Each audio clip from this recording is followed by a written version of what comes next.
El ministerio Conéctate a Jesús y Seminarios y Tutorías Jesús presentan desde Panamá, Puente del Mundo y Corazón del Universo, la serie Feliz para Siempre en el segmento El conflicto de los siglos plus, el espíritu de profecía. Oremos. Gracias, Señor, le damos por permitirnos estudiar los libros del espíritu de profecía en este segmento. Oramos, buen Dios, esperando cumplir el propósito por el cual le hemos sido llamados. Por Jesús. Amén. A continuación tendremos en este interesante segmento el estudio de patriarcas y profetas.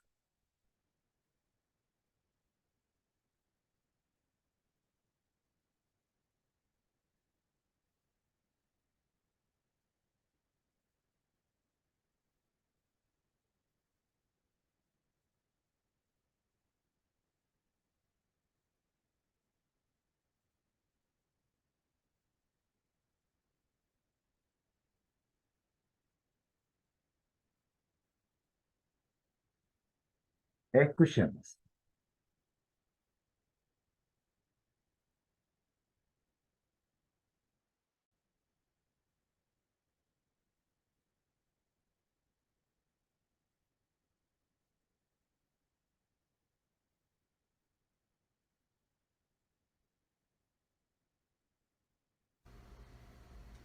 Patriarcas y Profetas, la creación, capítulo 2. Por la palabra de Jehová fueron hechos los cielos y todo el ejército de ellos, por el aliento de su boca, porque él dijo y fue hecho. Él mandó y existió. Él fundó la tierra sobre sus cimientos, no será jamás removida. Cuando salió de las manos del Creador, la tierra era sumamente hermosa. La superficie presentaba un aspecto multiforme, con montañas, colinas y llanuras, entrelazadas con magníficos ríos y bellos lagos. Pero las colinas y las montañas no eran abruptas y escarpadas, ni abundaban en ellas declives aterradores ni abismos espeluznantes como ocurre ahora. Las agudas y ásperas cúspides de la rocosa armazón de la tierra estaban sepultadas bajo un suelo fértil que producía por doquier una frondosa vegetación verde. No había repugnantes pantanos ni desiertos estériles. Agraciados arbustos y delicadas flores saludaban la vista por doquiera. Las alturas estaban coronadas con árboles aún más imponentes que los que existen ahora. El aire, limpio de impuros miasmas, era claro y saludable. El paisaje sobrepujaba en hermosura los adornados jardines del más suntuoso palacio de la actualidad. La hueste angélica presenció la escena con deleite y se regocijó en las maravillosas obras de Dios. Una vez creada la tierra, con su abundante vida vegetal y animal, fue introducido en el escenario el hombre, corona de la creación, para quien la hermosa tierra había sido aparejada. A él se le dio dominio sobre todo lo que sus ojos pudiesen mirar, pues, dijo Dios, hagamos al hombre a nuestra imagen, conforme a nuestra semejanza, y señoree en toda la tierra, y crió Dios al hombre a su imagen, varón y hembra los crió. Aquí se expone con claridad el origen de la raza humana, y el relato divino está tan claramente narrado que no da lugar a conclusiones erróneas. Dios creó al hombre conforme a su propia imagen. No hay en esto misterio. No existe fundamento alguno para la suposición de que el hombre llegó a existir mediante un lento proceso evolutivo de las formas bajas de la vida animal o vegetal.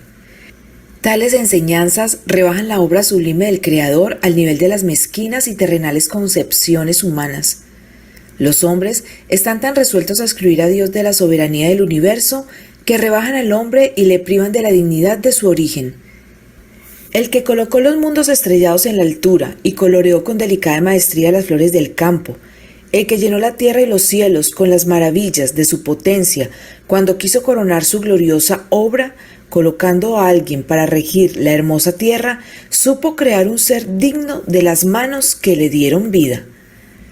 La genealogía de nuestro linaje, como ha sido revelada, no hace remontar su origen a una serie de gérmenes, moluscos o cuadrúpedos, sino al gran creador.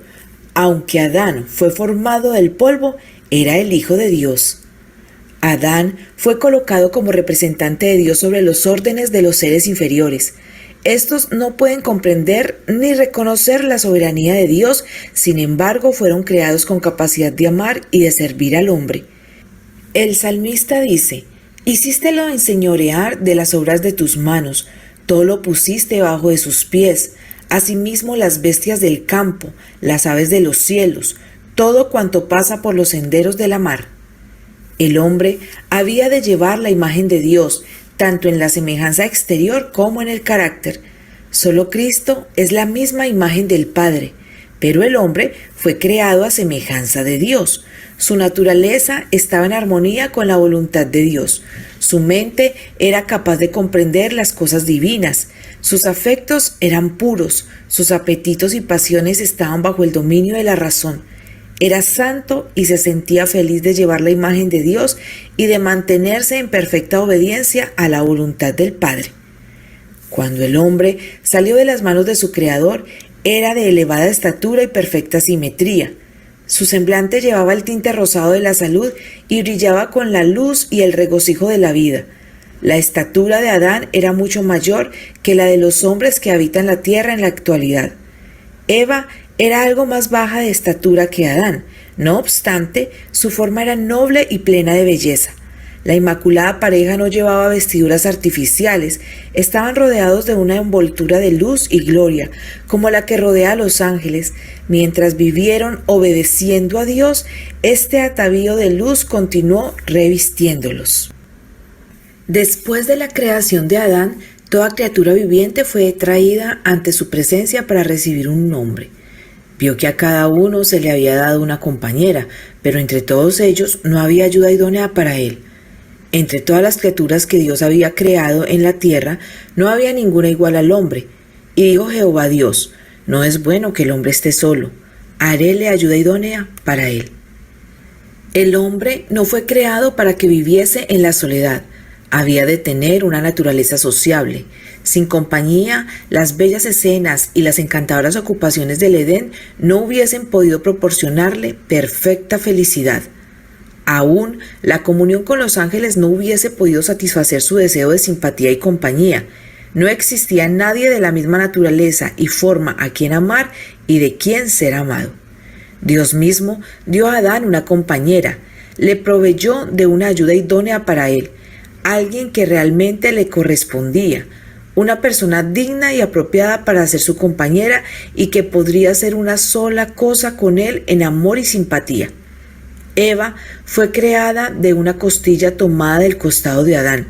Este hecho significa que ella no debía dominarle como cabeza, ni tampoco debía ser humillada y hollada bajo sus plantas como un ser inferior, sino que más bien debía estar a su lado como su igual, para ser amada y protegida por él. Siendo parte del hombre, hueso de sus huesos y carne de su carne, era ella su segundo yo, y quedaba en evidencia la unión íntima y afectuosa que debía existir en esta relación.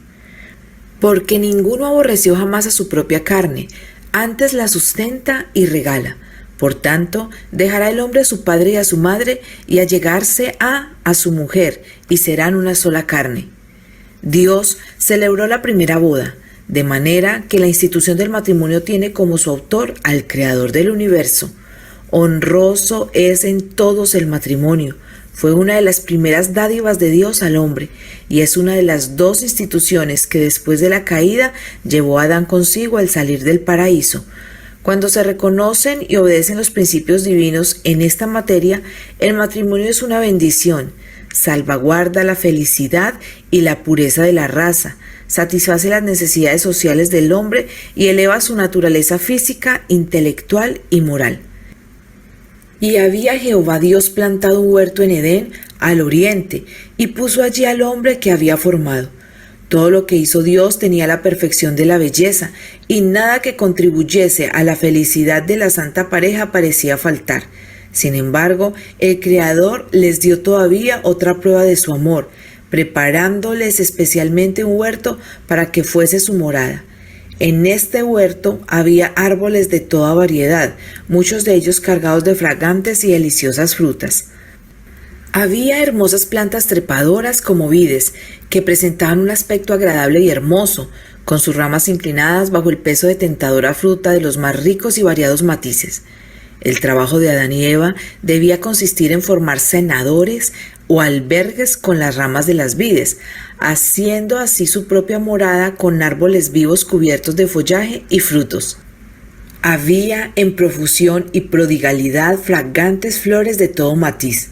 En medio del huerto estaba el árbol de la vida que aventajaba en gloria y esplendor a todos los demás árboles. Sus frutos parecían manzanas de oro y plata y tenían el poder de perpetuar la vida.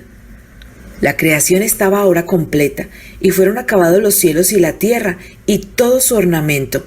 Y vio Dios todo lo que había hecho y aquí que era bueno en gran manera. El Edén florecía en la tierra. Adán y Eva tenían libre acceso al árbol de la vida. Ninguna mácula de pecado o sombra de muerte desfiguraba la hermosa creación. Las estrellas todas del alba alababan y se regocijaban todos los hijos de Dios. El gran Jehová había puesto los fundamentos de la tierra, había vestido a todo el mundo con un manto de belleza y había colmado el mundo de cosas útiles para el hombre. Había creado todas las maravillas de la tierra y del mar. La gran obra de la creación fue realizada en 6 días. Y acabó Dios en el día séptimo su obra que hizo, y reposó el día séptimo de toda su obra que había hecho. Y bendijo Dios al día séptimo y santificólo, porque en él reposó de toda su obra que había Dios creado y hecho. Dios miró con satisfacción la obra de sus manos. Todo era perfecto, digno de su divino autor, y él descansó, no como quien estuviera fatigado, sino satisfecho con los frutos de su sabiduría y bondad y con las manifestaciones de su gloria. Después de descansar el séptimo día, Dios lo santificó, es decir, lo escogió y apartó como día de descanso para el hombre. Siguiendo el ejemplo del Creador, el hombre había de reposar durante este sagrado día, para que, mientras contemplara los cielos y la tierra, pudiese reflexionar sobre la grandiosa obra de la creación de Dios, y para que mientras mirara las evidencias de la sabiduría y bondad de Dios, su corazón se llenase de amor y reverencia hacia su Creador. Al bendecir el séptimo día en el Edén, Dios estableció un recordativo de su obra creadora. El sábado fue confiado y entregado a Adán, padre y representante de toda la familia humana. Su observancia había de ser un acto de agradecido reconocimiento de parte de todos los que habitasen la tierra, de que Dios era su creador y su legítimo soberano, de que ellos eran la obra de sus manos y los súbditos de su autoridad. De esa manera, la institución del sábado era enteramente conmemorativa y fue dada para toda la humanidad. No había nada en ella que fuese oscuro o que limitase su observancia a un solo pueblo. Dios vio que el sábado era esencial para el hombre aún en el paraíso. Necesitaba dejar a un lado sus propios intereses y actividades durante un día de cada 7 para poder contemplar más de lleno las obras de Dios y meditar en su poder y bondad. Necesitaba el sábado para que le recordase más vívidamente la existencia de Dios y para que despertase su gratitud hacia Él, pues todo lo que disfrutaba y poseía procedía de la mano benéfica del Creador. Dios quiere que el sábado dirija la mente de los hombres hacia la contemplación de las obras que Él creó. La naturaleza habla a sus sentidos, declarándoles que hay un Dios viviente, creador y supremo soberano del universo. Los cielos cuentan la gloria de Dios y la expansión denuncia la obra de sus manos. El un día emite palabra al otro día y la una noche a la otra noche declara sabiduría. La belleza que cubre la tierra es una demostración del amor de Dios. La podemos contemplar en las colinas eternas, en los corpulentos árboles, en los capullos que se abren y en las delicadas flores. Todas estas cosas nos hablan de Dios. El sábado, señalando siempre hacia el que lo creó todo, manda a los hombres que abran el gran libro de la naturaleza y escudriñen allí la sabiduría, el poder y el amor del Creador. Nuestros primeros padres, a pesar de que fueron creados inocentes y santos, no fueron colocados fuera del alcance del pecado. Dios los hizo entes morales libres, capaces de apreciar y comprender la sabiduría y benevolencia de su carácter y la justicia de sus exigencias, y les dejó plena libertad para prestarle o negarle obediencia. Debían gozar de la comunión de Dios y de los santos ángeles, pero antes de darle seguridad eterna, era menester que su lealtad se pusiese a prueba.